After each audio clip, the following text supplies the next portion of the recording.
Saya yakin kalau jamaahnya seperti ini setiap hari, bukan hanya kita yang bangga terhadap masjid, tiang-tiang ini pun ikut bangga terhadap rakyat Aceh. Tapi saya rasa tiang ini langsung mengadu. Biasanya tidak seperti itu, Ustaz. Biasanya ramai tidak?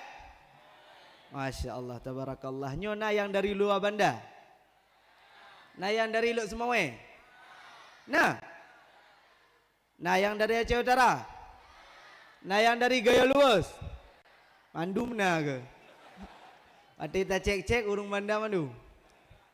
Masya Allah, tabarakallah. Allah datangkan kita ke sini dengan niat yang baik. Semoga kita pulang dalam keadaan baik. Amin, amin ya Rabbal. Ini masjid kebanggaan kita, didirikan tahun 1612 Masehi oleh Sultan Iskandar Muda, begitu dalam satu riwayat. Dibakar oleh Belanda pada tahun 1873. Apakah ia jadi debu kemudian karena terbakar oleh api? Tidak. Ini adalah tempat, kau bakar ini tempat, iman masih menyala di hati rakyat. Yuriduna ayyutfi'u nurallahi biafwahihim. Mereka, orang-orang kafir itu ingin memadamkan cahaya dari Tuhan, ingin memadamkan cahaya dari Allah.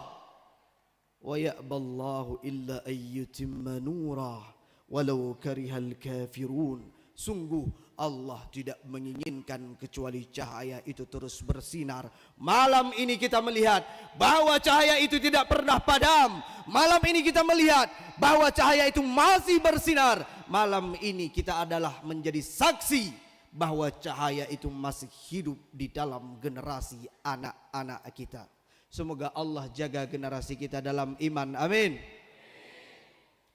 Apa yang menyebabkan ini masjid masih tegak berdiri?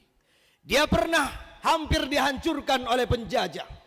Dia pernah hampir dibakar oleh orang-orang kafir.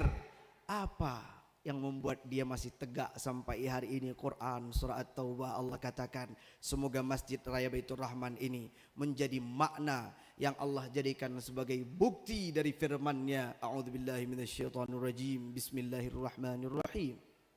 Lamasjidun ussisa 'ala taqwa min awwali yawmin ahaqqu an taquma fihi rijalun yuhibbuna an yatatahharu innallaha yuhibbul mutatahhirin.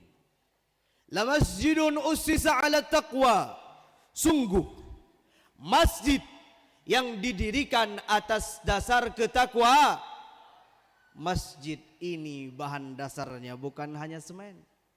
Masjid ini dibangun bukan hanya batu bata.